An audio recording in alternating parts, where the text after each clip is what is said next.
Тој е дипломиран политиколог, магистер по маркетинг и слободен уметник. Момчето кој наметна еден поинаков начин на носење патики, односно стил. Споменавме слободен уметник, затоа што Сатја Грабуловски, препознатлив како момчето со различните патики, создаде една интересна своја приказна. Сликање на бели патики, кои го имаат префиксот уникатни. Еве и од каде идејата.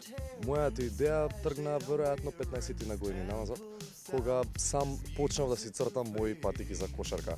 Веројатно на мајка ми тогаш се дигаше козата на глава, но сепак ме остави да се пронајдам себе си, зете после 15 години да почна мој бренд, кој што се разликува од другите по тоа што е, нема да кажам уникатен, ке речам рачно изработен. Бидејќи денеска многу работи се уникатни, а не се разликуваат по својата уникатност. Вели човекот се познава по тоа што носи на нозете, па и оттаму ваков начин на уметничко изразување.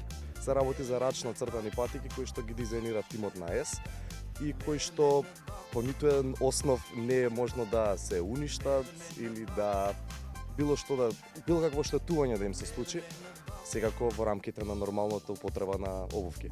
Она од воведот, момчето со различните патики, го потврди и за време на нашиот разговор. Двете различни патики се најсатја што може да биде. Не се работи за начин со сила да се разликувам од другите, едноставно тоа е мој начин на изразување. Така се гледам себе си. Инспирацијата за тоа што ќе наслика на патиките е секогаш различна.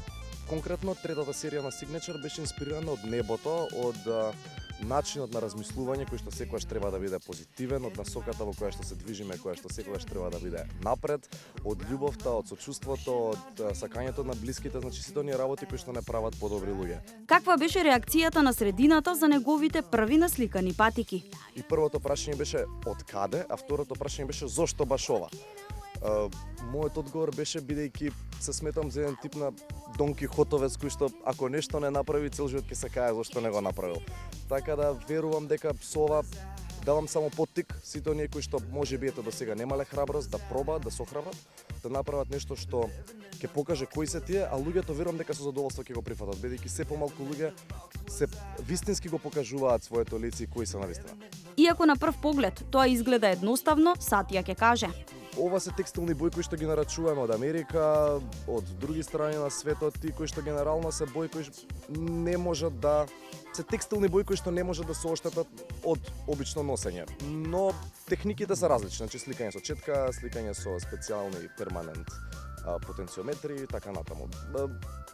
Не би зборувал толку стручно за работи, значи не е класично седни нацртај со пенкало и да ги да се продават, напротив, ова е многу макотрпна работа која што има многу слоеви на изработка, многу долг период на сушење, така да е доста комплексна работа.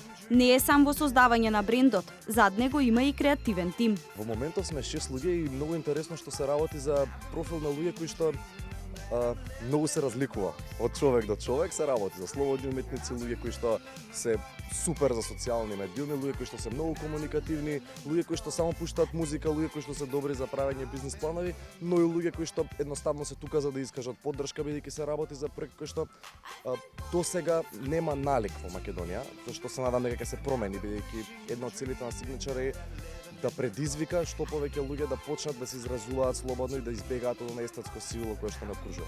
Кога креативноста ќе се разбуди, тогаш може се да се очекува. Пример за тоа е ова момче, кому креативноста му донесе нови патики, но не било как, туку со печат на уникатниот Сатја Грабуловски.